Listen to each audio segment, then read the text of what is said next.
Hi friends, welcome back to our channel XYZ brain. 10th class finish చేసుకున్న అభ్యర్థులు, ఇప్పుడు 10th class అయిపోయిన వాళ్ళు కానీ, అంతకుముందు 10th క్లాస్ అయిపోయిన వాళ్ళు కానీ, ఎవరైతే 18 సంవత్సరాల వయసు ఉంటుందో అలాంటి వారికి లైఫ్లో త్వరగా సెటిల్ అయ్యే అవకాశం అయితే ఉంది. సో అది నేను సింపుల్గా అయితే ఇక్కడ చెప్తాను. దానికి సంబంధించిన డీటెయిల్ నోటిఫికేషన్ మీకు డిస్క్రిప్షన్లో అవైలబుల్ ఉంటుంది. అక్కడ వెళ్ళి అయితే మీరు చూసుకోవచ్చు. మనకు రైల్వేలో ఎస్ఐ అండ్ కానిస్టేబుల్ జాబ్స్ అయితే పడ్డాయి. RPF railway protection force central government అనమాట. సో దీనికి వచ్చేసి కానిస్టేబుల్ ఉద్యోగానికి వచ్చేసి జస్ట్ 10th క్లాస్ ఉంటే సరిపోతుంది. ఎస్ఐకి వచ్చేసి డిగ్రీ ఉండాల్సి ఉంటుంది. సో దీంట్లో మనకు ఎస్ఐకి మినిమం ఏజ్ 20 నుంచి 28 ఇయర్స్ వరకు అయితే ఉంటుంది. కానిస్టేబుల్కి వచ్చేసి 18 to 28 ఇయర్స్. ఈ పాటికే కొంతమందికి, అందరికీ కాదు కానీ, ఇప్పుడు 10th క్లాస్ ఎవరైతే పాస్ అయి ఉంటారో వాళ్ళకు కూడా 18 ఇయర్స్ కొంతమందికి ఉంటుంది. ఎందుకంటే నేను చూశాను, కొంతమంది ఏం చేస్తారంటే ఎల్కేజీ, నర్సరీ, కొంతమంది 4 ఇయర్స్ అప్పుడు ఎల్కేజీ, నర్సరీ చదువుతారు. అలాంటి వాళ్ళకి ఇప్పుడు ఖచ్చితంగా ఆల్మోస్ట్ 17 క్రాస్ 18లోకి పడిపోయి ఉంటారు. కొంతమంది, అందరూ కాదు, కొంతమంది. సో ఒకసారి చెక్ చేసుకోండి. కొంతమంది ఏవేవో కారణాల వల్ల లేట్గా జాయిన్ అవ్వడం కానీ అలా చేసి ఉంటారు కదా, అలాంటి వాళ్ళకైతే ఇది గోల్డెన్ ఛాన్స్. అలాగే ఇక్కడ ఫీజు చూడండి. SC, ST మహిళలకు వచ్చేసి మనకు ఆల్మోస్ట్ ఈబీసీ వాళ్ళకి 250 రూపీస్, రిమైనింగ్ క్యాస్ట్ వాళ్ళకి అయితే 500 రూపీస్ అయితే ఉంటుంది.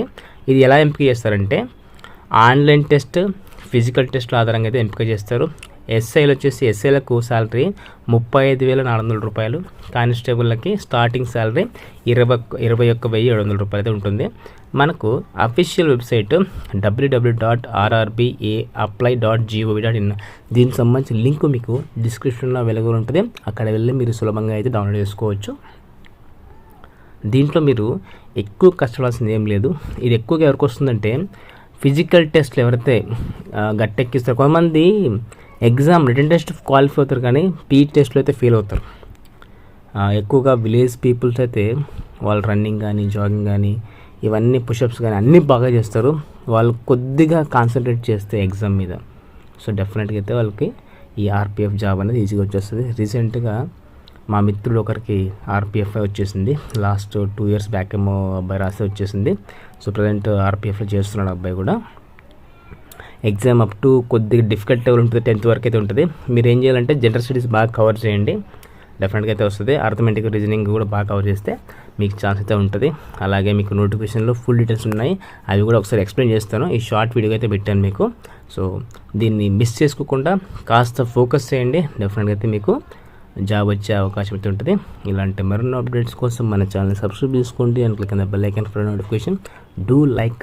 మీరు లైక్ చేస్తే యూట్యూబ్ అల్గారిథం మన వీడియోని ఎక్కువ మందికి అయితే చూపించడానికి అయితే ప్రయత్నం చేస్తుంది. And thank you so much for watching my video. Thank you so much.